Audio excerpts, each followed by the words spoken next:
Greetings, listeners, domestic, international, and extraterrestrial. I am Dave Reed. What about reincarnated? No, not them. Oh. Except if reincarnation is a thing, that would be everybody. Yes. So I guess, yes, greetings to them as well. Okay. Which would be us. I'm glad you clarified. Greetings to us. Yes. Hello, us. And I'm Kristen Riley, and this is the Cast Files. I am a reincarnated nerd who has somehow never seen the X-Files. And I only watched it during this lifetime. Oh. When it originally aired. Okay. The Cast Files is a podcast where we watch and discuss every episode of The X-Files, spoiler-free. Today we are talking about Season 3, Episode 5, The List. It originally aired October 20th, 1995. It was written and directed by Chris Carter. Did you know that Chris Carter received a Directors Guild of America nomination for his work on this episode? Oh, I did not. Like, he was accepted into the Directors Guild? I don't know. I don't know what that is. Oh. Okay. What an extra fun fact. Yeah, I guess just a nomination. I don't know. I don't know how any of these things work. It didn't sound like it was an award or anything. Hollywood seems too confusing and made up for me. Yes, it's completely made up. None of it's real. Did you know that The List was a show on VH1 for a while? It was very good. I enjoyed it. It was nerdy. It was incredibly nerdy. It was about music, but it was like musicians and journalists would get on there and they would give their list for top 3, whatevers. Zydeco songs. So it was BuzzFeed before BuzzFeed? Kind of, yeah. I did not know that. Well, do you know what The List is about? I do, because I watched it twice. Yes. It is about a man about to be executed by the electric chair who vows to return and kill 5 men who wronged him in prison. I mean, that's just the cold open. It really Seems like is. It's about more than that. It's about what happens after. After death. After the after. The afterlife. After death. After the party, it's the after party. After the electric chair, it's killing 5 dudes. I think they all deserved it, so I'm not sad to see any of them go. Oh, I was sad to see Roke go. He wasn't on the list! I know, but I was sad to see him go. I was talking about on the list. We're talking about The List. This episode is The List. It's not the blacklist. Nope. It's just the regular list. Just the list. The list. You ready to get into it? Every time we say the list, I want to go, this is the list! It's going to be a long episode, then. Oh, sweet. All right, so we open up on the weirdest Uber pickup scene. It's dark, it's in the middle of nowhere, and it's misty. Why is this guy from the 70s? I said that! Look! They're picking up some dude right out of the 70s. I said, why is this guy in the 70s? To jump ahead a little, when we get to his house, it's the 70s again. Yeah. Yeah, this guy is the 70s. He is, I guess, when you want someone anonymous in the 90s, you go back to the 70s. That makes sense. His house was wild. I have notes on it because I don't know what happened in his house because I was too busy looking at wallpaper. That's not true. I do know what happens. But the wallpaper was a lot. All right. We shift to the prison where we see all the guards. They're sweaty, which right away tells us that they're the bad guys. Immediately, you're like, holy fuck, that's J.T. Walsh. I immediately was like, who's that guy? I know him from something. Yeah. Which is basically the same thing. Yeah, he is definitely I've seen that guy. Yes. I feel like I did that a lot in this episode, and so I'm really excited for you to tell me who all of these people are. Okay, sweet. We didn't do the cast like normal because David wants to introduce everybody as they pop up, apparently. Yeah. It's pop-up video, but no video. Other VH1. Yep. Pop-up video. The guards are discussing Nietzsche and how he won't eat or see the chaplain, which, let him live his own life, guys. They're literally not doing that. No, he's on death row. It's literally the opposite of what they're doing. They should just leave him alone, though, right now. Like, if he doesn't want to eat his last meal or talk to the chaplain. If I'm about to be executed, I'm eating so much. I'm eating until I can't eat anymore, and I'm eating more after that. And it's all chili and meatloaf and beans they're going to have to clean up after me. Gross. Well, they're going to murder me. That's true. Then they're going to pay for it somehow. Ugh. Do you think that they execute people on a full stomach? I feel like they would wait. There is a last meal. I know, but we don't know how long before that is. No, but they probably aren't like, okay, now you have to poop. Also, Give you a last meal and a last poop. Or is that just a thing that people make up? Oh, I have no idea. I've never been executed. Oh. Why are we even talking? Not in any of my reincarnations. Wow, none of them? I've been a perfect angel every time. Ooh, boring. Then why are you reincarnated? Aren't you supposed to reach nirvana and then not have to be reincarnated? So you're really fucking up something if you're... I don't want to. Oh, you really like living life so much? I like Earth. Just look around. It's great. I always choose America as well. Oh, God. Because it's just, so awesome here. Oh, you're one of those. One of those angels. Well, Napoleon Nietzsche Manley is the death row inmate that we're talking about. He is in Bradford County, Florida, which is up near Gainesville, which is south for everybody else in the country. His wife is in the cell with him, trying to console him. We know what's coming because it's the X-Files. But what are you expecting her to do in this situation? I don't know, because I was busy thinking about the camera panning across the other inmates. Real quick. You can't quite see him. But I'm like, oh shit, is that Bokeem Woodbine? Is it? Fuck yeah. Oh shit, is that Dougie Doug? Oh, no, it's not. Okay. But I was right about it being Bokeem Woodbine, who is fantastic. He's one of those actors I feel does not get enough credit for how good he is. We, in the last couple of years, watched him in Fargo Season 2. Yep. He was amazing in that. And he is a bright spot in a really bad movie called The Big Hit with Mark Wahlberg and Lou Diamond Phillips. All right, so the guest stars, Bokeem Woodbine as Salmon Roque. I don't think we ever hear his first name, but he's got a first name. He is also Herman Schultz from Spider-Man Homecoming. Herman Schultz? Yep. Baja Jola as Napoleon Nietzsche Manley. He was Alley Thug from The Last Boy Scout. Oh my god, he is. Oh, I was just thinking about that interaction like last week. Really? Yes. Because he's going to kill Bruce Willis. And he says, it's nothing personal. Goes, that's what you think. Last night I fucked your wife. Wow. Wow. I don't know what The Last Boy Scout is, but apparently it's something that floats through your head sometimes. It is. It's a fun movie that's not a great movie, but it's a lot of fun. All right. Well, Bruce Willis back when he was Bruce Willis-y. Yeah. And Damon Wayans. Yes, I wrote that down so that I could talk about it, but apparently you are well versed in what this movie is. Yes, I owned it on VHS. Okay. We also have John Toles-Bay as John Speranza. He was Mr. Pizzacoli from Dude, Where's My Car? Oh, lovely. And the plane gunner from Waterworld. Oh, fantastic. Which Waterworld comes up randomly sometimes, so I had to include that. You know who he's not? Who is he not? He's not Dougie Doug. Oh, okay. I didn't write who these people were not. I only wrote who weird. they were. I don't know why you do it like that, but I've been meaning to talk to you as a producer. I see. Yes, I should be enlisting not only one person that they were, but also one person that they were not. Yep. Ken Foree as Vincent Parmelli was Big Joe Grizzly from Halloween 2007. Oh, nice. He nice. was never Shaggy from the Scooby-Doo movies. Oh. Wow. I feel like that's a missed opportunity.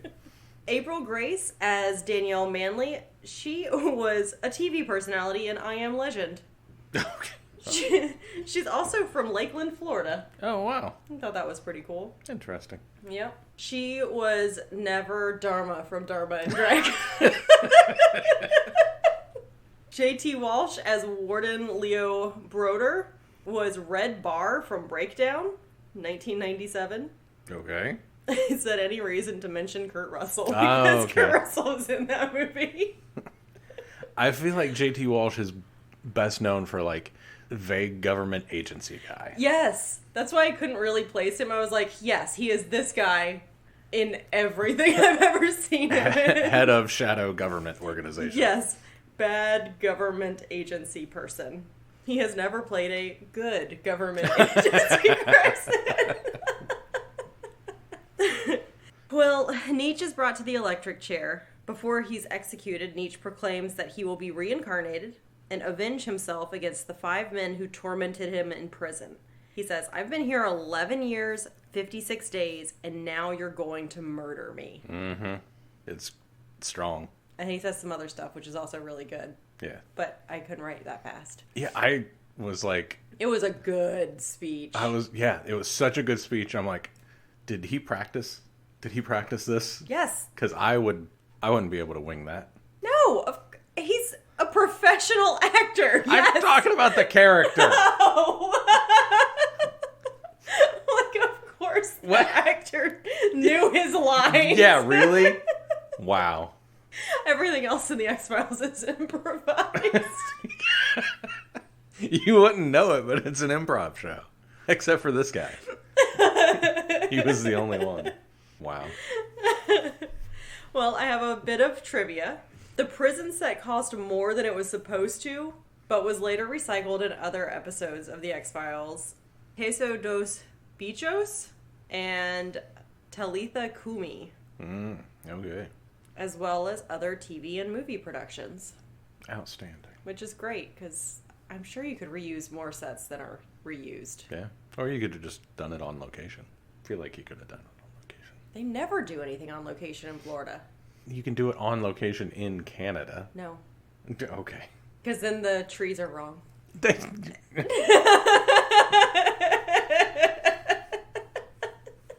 It was like you short-circuited. I did. My logic broke you. For this cold open to be so quick, we are really just milking it. Mm-hmm. The cold open ends with Nietzsche being executed. So shortly after the execution, Mulder and Scully are brought in to investigate when a prison guard is mysteriously found dead in Nietzsche's cell.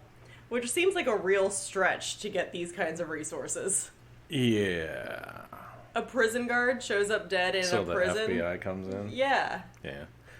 I'm willing to overlook it. What's it called? Suspension of disbelief. Not me. I wrote it down in my notes. Oh, okay. So that I would make sure to mention. This is an overreach. It's an overreaction. You're overreacting. Calm down. The agents meet the prison's warden, Leo Broder, who is J.T. Walsh, who believes that Nietzsche planned the guard's murder with someone on the outside before the execution. Okay, so then how did the outsider get in and murder the guard in Nietzsche's cell on death row, which is notoriously more locked down than any of the other cells, if it was somebody from outside? Wouldn't it make more sense to plan it with somebody already inside the prison? Oh, yeah. It's a ridiculous theory of crazy good assassin. Yeah, who's ninjaing his way into the prison and then into death row. Above average intelligence. Oh, yeah. John Speranza, another inmate, believes that Nietzsche has returned. Nietzsche said he was going to return, so...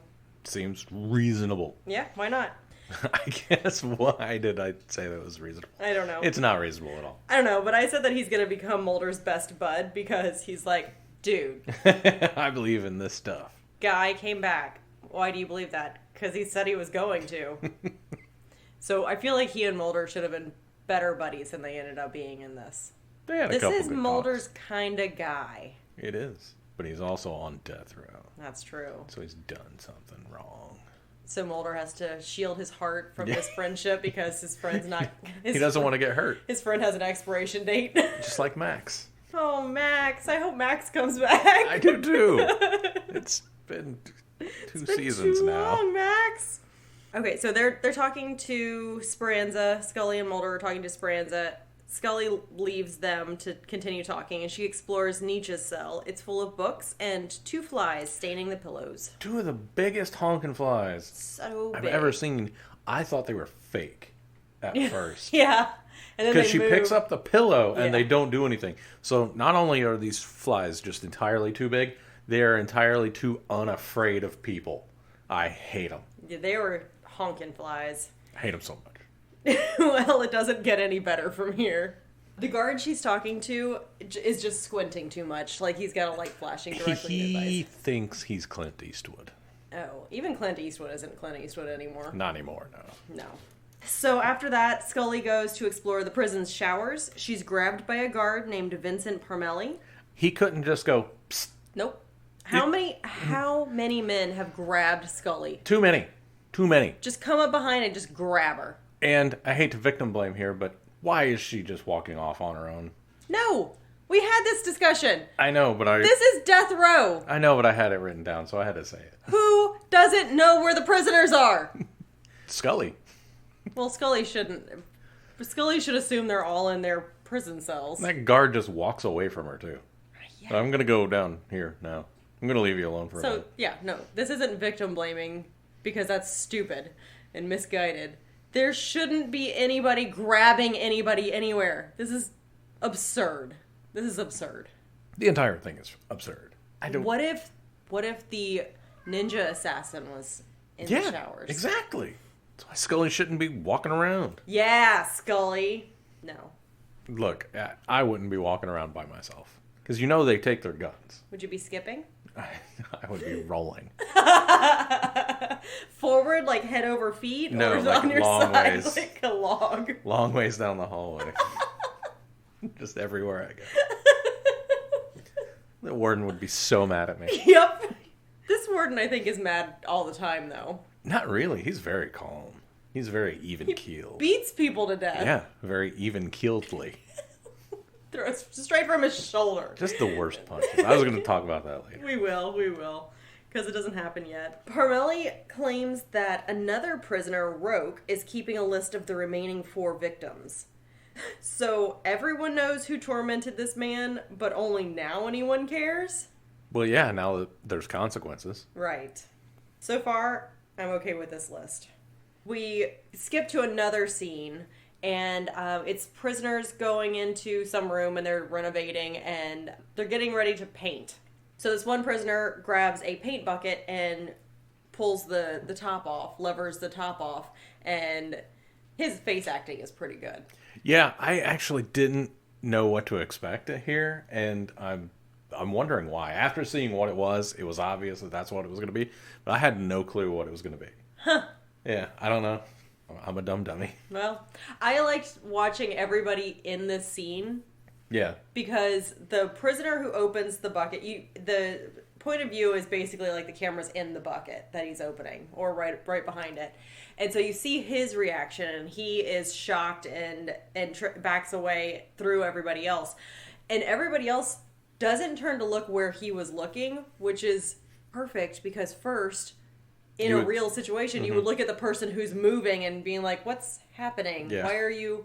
And so everybody looks at him first, and then when they realize where he's looking, then they look into the paint bucket, and then there's this gross head that's being eaten by maggots. So eaten. It's decaying so fast. It is. It could only have been like a day. Probably less. Well. Yes. Hungry baby maggots. Oh, I see. Are you going to food shame the baby maggots now? Yes. They need to straighten up their diets. So, this guard is Fournier. Yeah, and I guess he is keto. Yes. Human face is keto. Yeah. Like I said, they found his head inside a paint can. LOL. That's very funny. And it's going to be funnier later. It was pretty gross. It was very wet. The makeup crew, what is it? The makeup crew? The makeup crew did good. Prop department. Props to the prop department. Yeah. That's it. Really good and wet in this whole episode. They're doing some good wet work lately. Really are, yes. Scully examines the first body that's covered in maggots, and then she also examines this head that's covered in maggots. And the prison coroner tells Scully that the first guard's lungs were completely infested with the larva. And the larvae belong to the green bottle fly. The green bottle fly can lay eggs that hatch within an hour or lay eggs within an hour. I think they lay eggs within a minute. Within a minute. Of the body dying. And he says that the cause of death was, I don't know, suffocation. Either that or he drowned. You're going to tell me that right after you said his lungs were full of maggots? Yeah. This dude drowned in maggots? Yep. Ew. It's really gross. This whole thing is really gross. Ew. A bit of trivia. Real maggots, as you could tell because they were real maggots, were used Tiny robot maggots. in the shooting of some scenes, much to Gillian Anderson's displeasure. Yeah, I imagine. How do you wrangle maggots? In a jar and you go... And then do you, like, coax them to come back into the jar? Vacuum them up.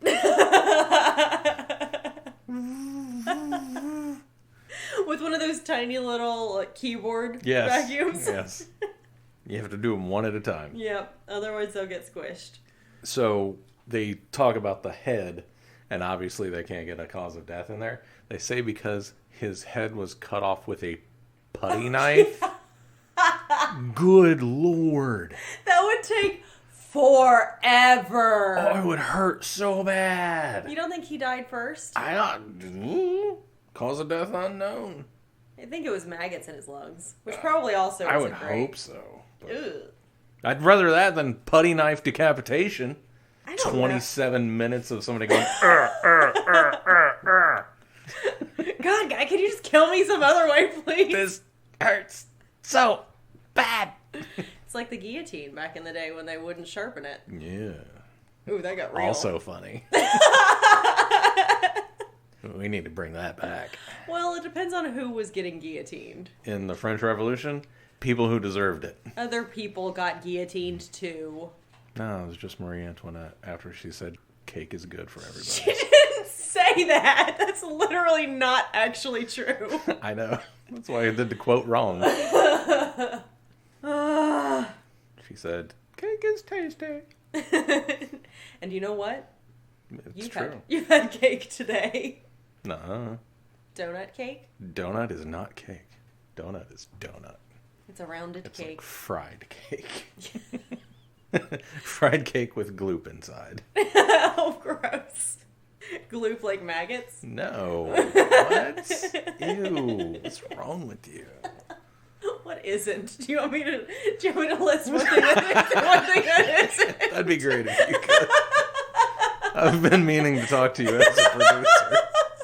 Apparently, if we do these later, we're just gonna laugh through the whole thing. I was just getting ready to disclaimer. We're recording this like late Friday night, so I'm digging the energy, actually. It's so weird. Our energy's so weird. I don't even know where I'm at anymore. Okay, well, meanwhile, Mulder talks to Roke, but not before lots of yelling. And I couldn't remember which prisoner that was. Speranza was yelling that Speranza? at him. Okay. Peel your head like an onion. So he says something like what does he say? What does it mean when someone says they're gonna make you their Maytag? Yeah, I don't understand that. Because isn't appliance? Isn't... I'm gonna make you my appliance. You're gonna do my laundry. I'm gonna store my cold beverages in you. Yeah. Editor's note. I looked up Maytag on the Urban Dictionary, and it is a prison term for a young inmate who performs sexual favors for a dominant top in exchange for protection. And the actor we're about to talk about is Colin Ferguson. Very good, deserves to be in pretty much everything. Should be a huge star. He's a great actor. Okay, so you don't know either. No, I'm not. He said that, and I was like, wait, I'm only picturing the Maytag Man commercials, and this threat doesn't make sense to me. Oh, which Maytag Man are you picturing? The one from that TV show we watched a bunch of. Oh, Colin... Firth. I was going to say Ferguson. It's not... Nope, neither one of us are right. No. What was that show? Eureka. Yes, Eureka.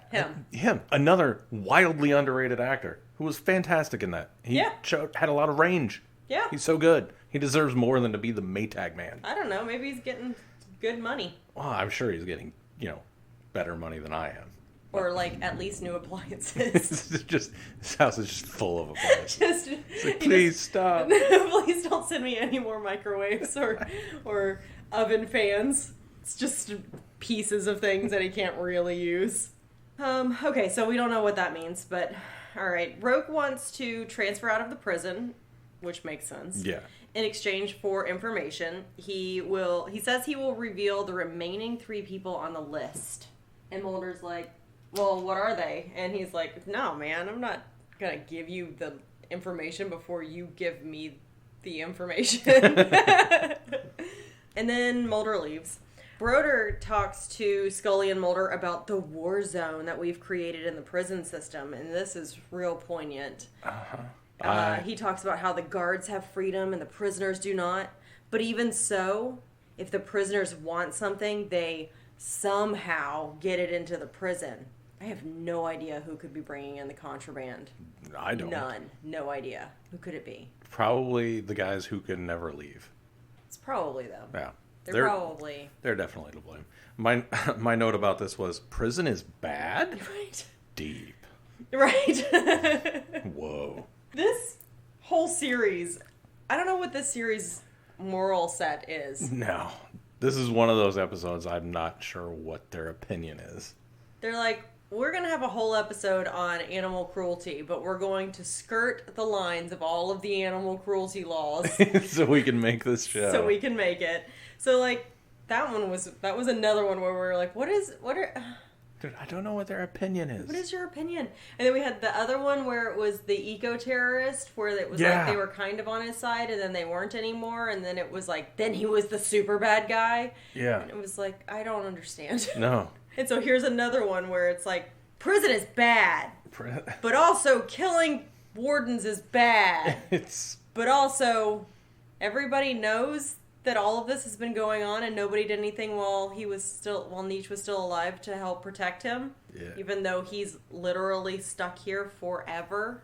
For the rest of his life. But not really. Or the rest of that life.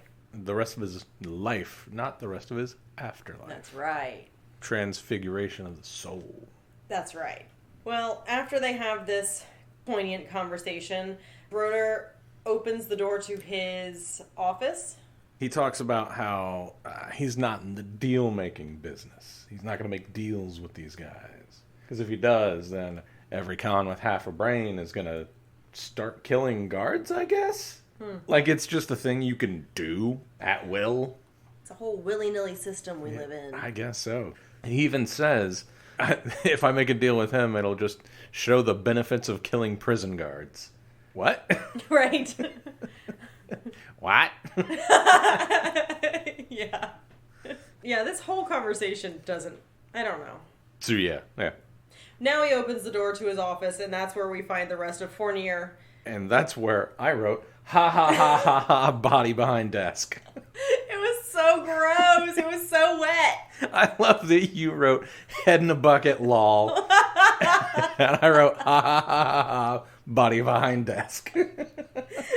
We aren't worried about this guy's death at all. We are insensitive people. Yeah, we are.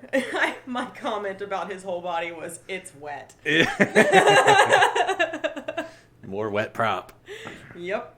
While searching Nietzsche's cell, Mulder discovers evidence of his obsession with reincarnation, which we already know about because we've already talked to, like, everybody about it. The prisoners, the guards. No, it's what brought you down here. Right. It is an odd bit of it's like they edited exposition. They edited this exposition and then we're like, but whatever, just keep it there. But out of it, we did get a good Mulder and Scully moment. Okay. When he says, if you could come back from the dead and kill 5 people who wronged you, who would they be? She says, I only get 5. I remembered your birthday this year, didn't I, Scully? It was good. It was nice. I liked it. I also like that her list is long. It's at least 6. This is also a part where the show is interesting because we know Scully is, or at least was, religious when she grew up and is the skeptic. And Mulder is the atheist agnostic, depending on what the show needs him to be in that episode, but also the believer. And they kind of morph in and out because he's like, yeah, reincarnation makes a whole lot of sense if you think about it in terms of religion. And Scully's like, what?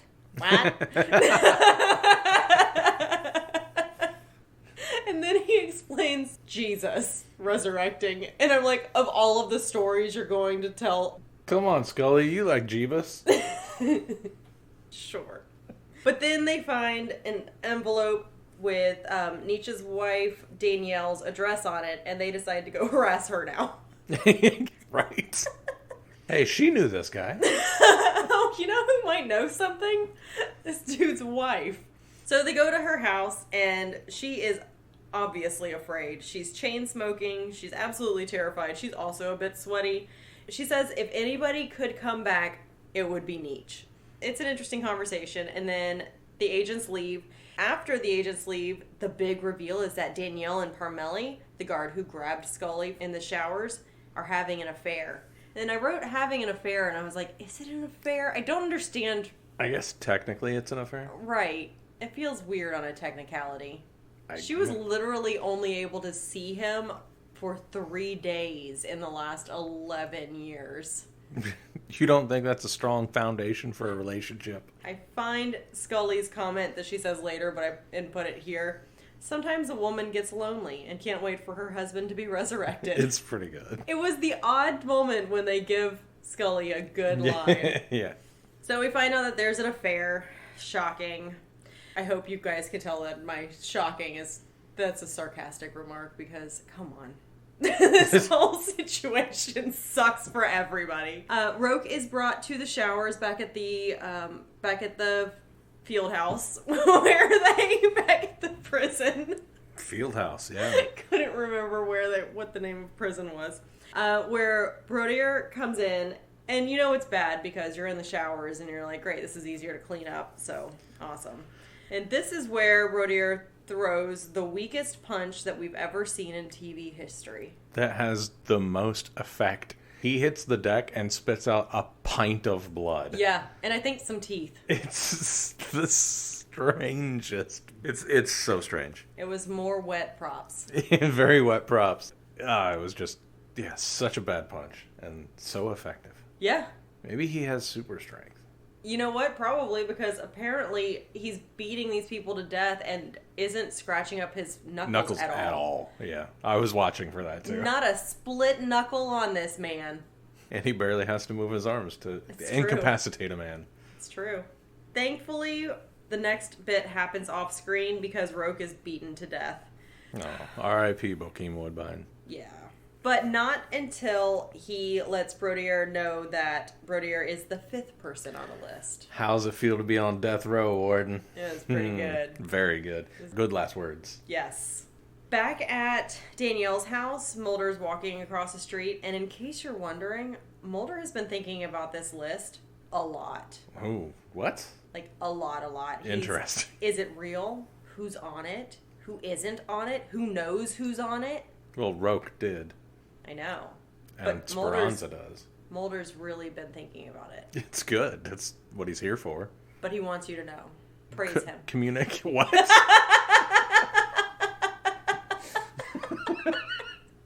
Whatever you were going to say about communication. Done. It does not matter. I bulldozed it.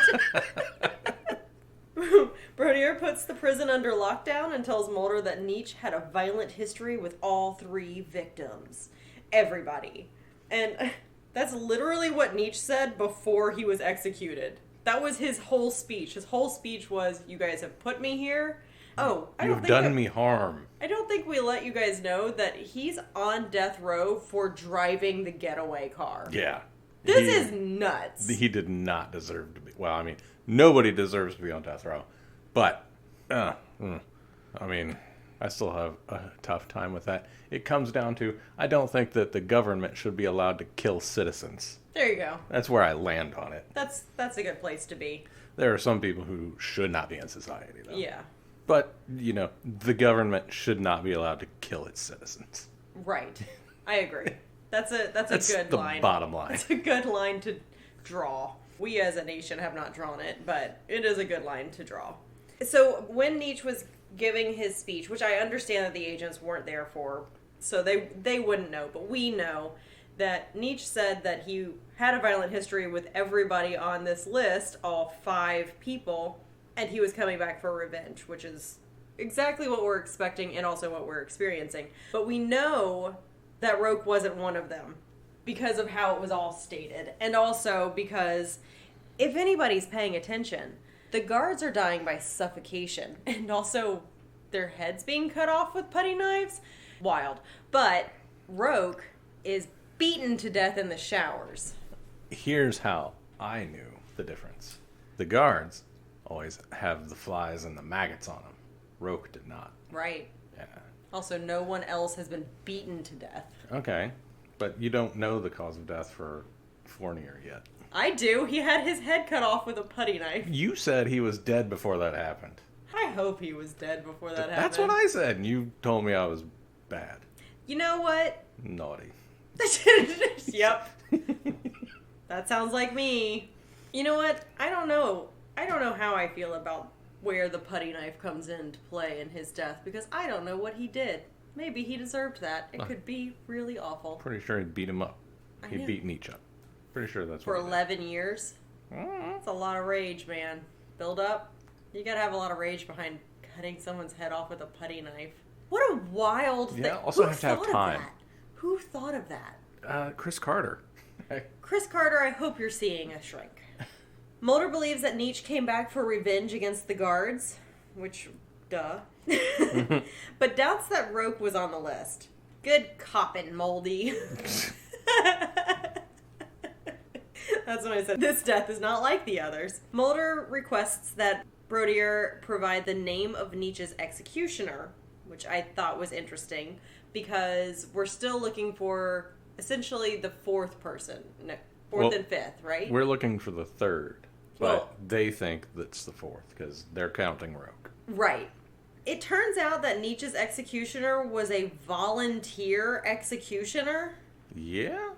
Is that a thing? I don't know. Maybe it was in the 70s, and that's where they got him. Is that why they went back to the 70s? That's where they got him. Because they were like, we're not allowed to do this in 96, 95, so let's go all the way back to the 70s when we could pay a guy cash under the table to murder someone. I wonder what that gig goes for. $50 at a pack of Cools. How do you Craigslist that? Yeah, on Craigslist. You just said that. I don't like it. I don't think the state should be able to hire volunteer executioners either. Okay. You think it should be an unwilling person? Yes. You should force someone to murder somebody? That's much better. No, I think it should be a professional thing. A professional killer. Yeah. We have those. It's called the military. Okay. So have a military person do it. Okay. No, wait. Have nobody do it because we're not killing people. Okay. I like that one the best. I don't like it that it's a volunteer that you could pay in cash. Okay. So stop doing it. It wasn't me. In the wise words of the philosopher Shaggy. Wasn't me. The agents arrive at Simon's home. Oh, because we find out that the guy's name is Perry Simon. So they go to Perry Simon's home, who lives in the 70s, as you mentioned. And I admire the 11 patterns of wallpaper, while Scully finds the maggots on the floor. She realizes that the maggots are on the floor because they are dropping from the ceiling. Mm-hmm. They're dropping onto one of the 7 patterns of rugs. Yes, so many patterns. Lots of pattern mixing here. So they go up to the attic, both of them, and they discover Simon's decomposing body. Now, I was looking at his face and admiring the props to the prop department, makeup folks also. Did he have a finished attic? You shouldn't be in the... Look, this is Florida, y'all. You should not be in the attic. You will die. Yeah, that's what happened. He was just getting Christmas stuff out. He was not on the list. He's just dumb enough to hang out in the attic in Florida. Just not a good look. No. Death by heat. It's going to happen again. Hold on to your butts. In the wise words of the poet Samuel L. Jackson. Yep. So then they go back to... There's a lot of going back and forth here. So now they're back at the prison. Mulder confronts Speranza about the list, but Speranza only tells him that Roque was not on it. He also claims to have seen Nietzsche big as life outside his cell. So Speranza is a believer that Nietzsche has come back. Scully goes and looks at the phone records, and she says, based on phone records, she theorizes that Nietzsche's lawyer, Danny Charez, may have engineered the murders with Speranza because Speranza and Charez had been talking over the last couple of weeks. This feels like a huge stretch.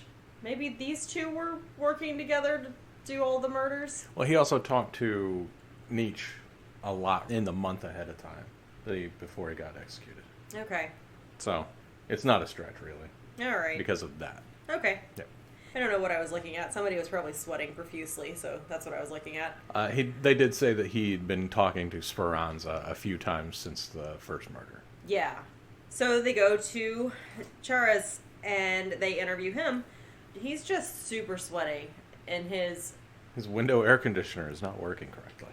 Even though we can see the ribbons. It's just blowing air. Yeah. Not cold air. He needs Freon. It's bad. He is definitely struggling with heat in his Florida apartment.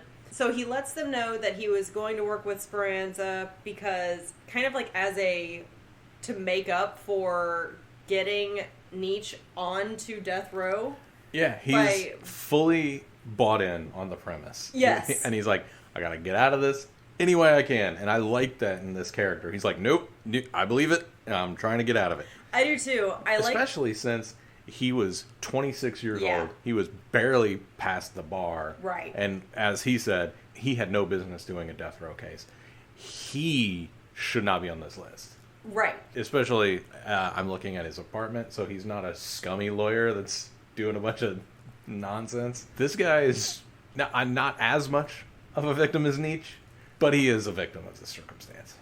Yes. Yeah, he was on the wrong case because whoever put him on that case didn't care what happened to Nietzsche. Yeah. It was just putting someone fresh on this case so no one else would have to do the case. Because the guy who actually committed the murders is already dead, and they wanted somebody to take a fall. Right. Yeah. And they knew that this fresh lawyer, fresh off the bar, wasn't going to be able to do anything. He doesn't have the experience for a death row case. So Charas is trying to make amends any way that he can, and since he couldn't get Nietzsche, I don't know, pardoned at that point, I don't know what you could do in the last month. Probably nothing. It feels like the momentum has been going on for too long at that point. Commutation. You can get a commutation. Okay. So he couldn't... Okay, yeah, he couldn't commute the sentence, so he's trying to work with Speranza, and he's like, anything that I can do to hopefully get myself off this list, if there's a list, I don't know. Well, the agents leave, but only after Charas says that he talked to Danielle, and when he went to Danielle's house, her boyfriend chased him off with a gun. And that's when the agents are like, And that's when they find out that Parnelli and Danielle are in a relationship. The agents leave, and Charas cannot find relief by opening windows, getting air circulation, or putting a scotch glass on his head. He can only find relief from the Florida heat by being suffocated by Nietzsche. By the cold embrace of death? Yes. So Nietzsche shows up and suffocates him with a pillow.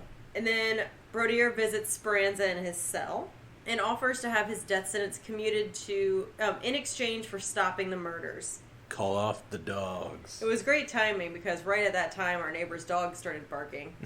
And I said, don't call them off, and then the dogs kept barking.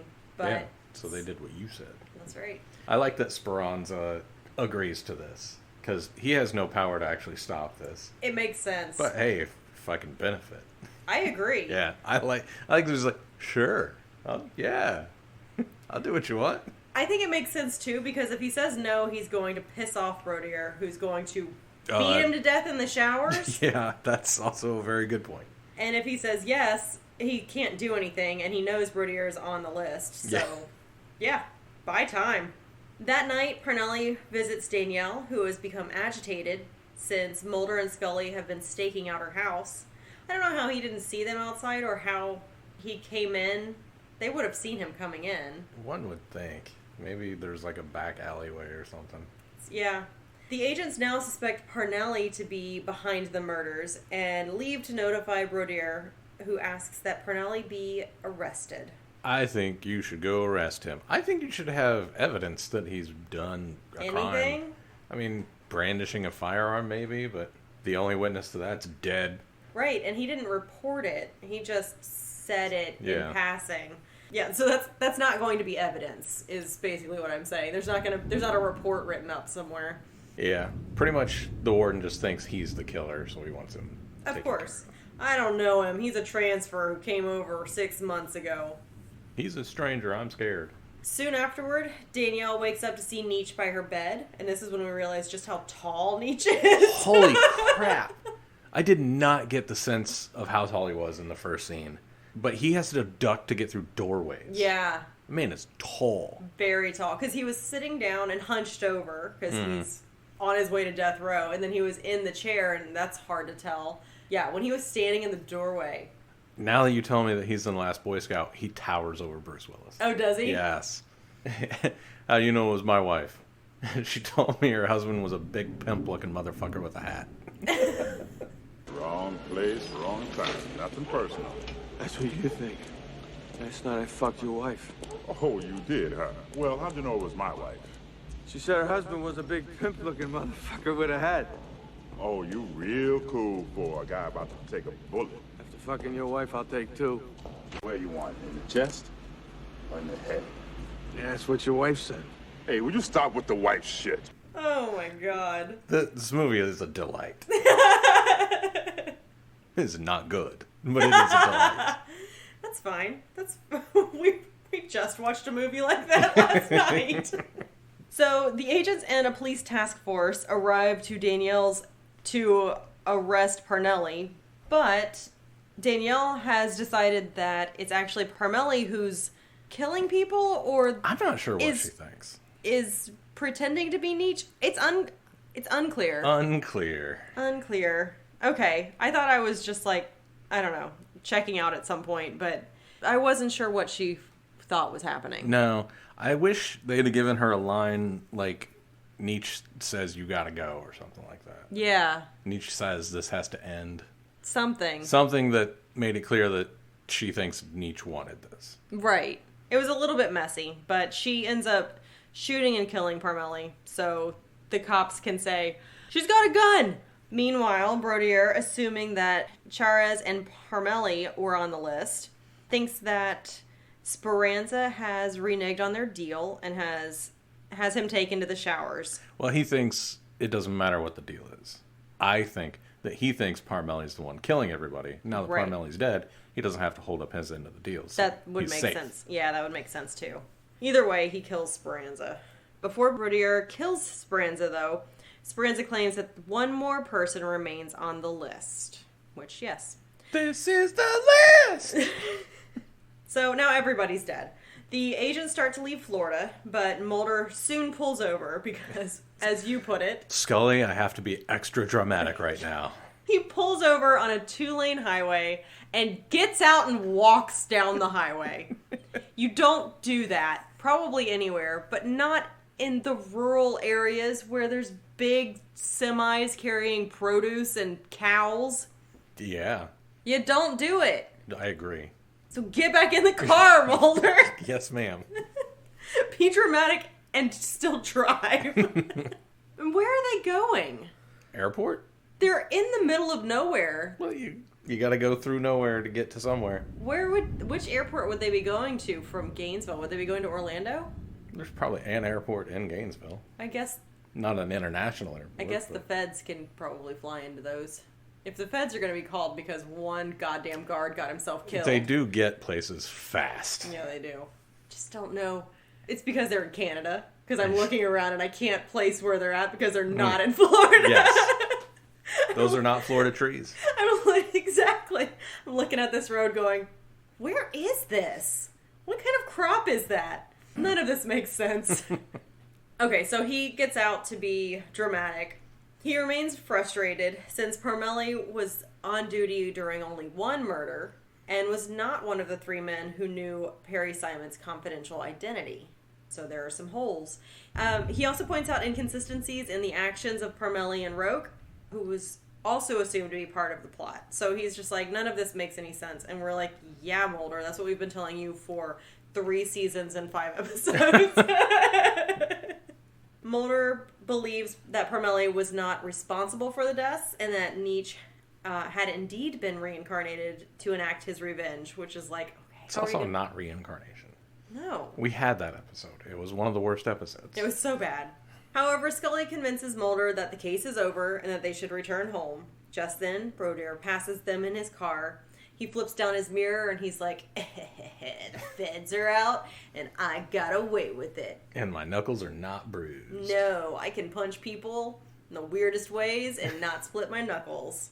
At that point, a fly lands on his face, near his nose. Oh, one of the big ones. Giant. Oh, one of them landed on Sherez earlier. Yeah. And he just grabbed it because it didn't flinch away from him. No! Oh, Yeah. I hate how unafraid these things are. The fly lands on his face, near his nose. He's looking in the rearview mirror, and the fly turns into Nietzsche, who attacks Brodier and causes his car to crash into a tree, claiming his last victim. End credits. Yep. It was jarring to me. That's one way to end it, I guess. It was. It was also weird because he's the only one who wasn't suffocated. It might show that he's suffocated. Yeah, I guess. Well, the last bit of trivia that I have is that this episode has one of the highest body counts in the series. A total of 9 characters are killed during the course of the story. Nietzsche Manley, guards Ulrich and Fournier, Roque, the executioner Perry Simon, the lawyer Charez, guard Vincent Parmelli, Speranza. His fate is not actually revealed, but his death seems imminent when he is last seen. And then lastly, the warden. Yeah. It's a bunch of dead people. It's a lot of deads. A lot of deaths. A lot of deads. Who you shipping? Oh, God. All of those maggots and as much food as they can eat. Oh, good God. Fournier's face. Yes. Keto diet. I'm shipping Danielle and someone nice. Oh, that would be nice for her. Yeah, Parmelli wasn't very nice to her. No. I hope she finds a good bunkmate in the prison she's going to. Yep. Yikes. How are you surviving? This is the easiest one so far for me. Not be a cop. How about you? Well, I'm still avoiding anybody who's sweating this That's profusely. everybody in this episode except Mulder and Scully. It really is. And maybe Parmelli. I don't think Parmelli was super sweaty. Everybody else was. Yeah. No, Speranza. Speranza wasn't sweaty. Nope, Speranza was dry. Speranza was a dry boy. Dry toad. So I already used the avoid wet people. It's just a good reminder. I like to remind everybody Avoid sweaty people. to just avoid them. I'm going to survive by not beating on someone for 11 years. Not be a cop. Yeah. Okie dokie. Happy Friday to us. Let's watch The Last Boy Scout. The Cast Files is produced by Kristen Riley and Dave Reed. Edited by Dave Reed.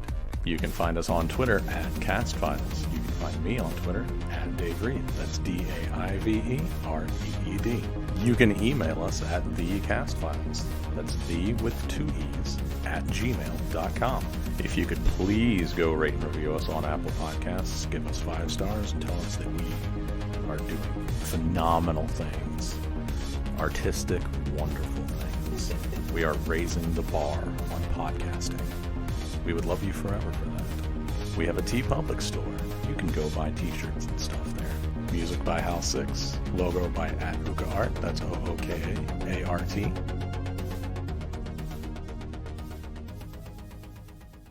He also points out inconsistencies.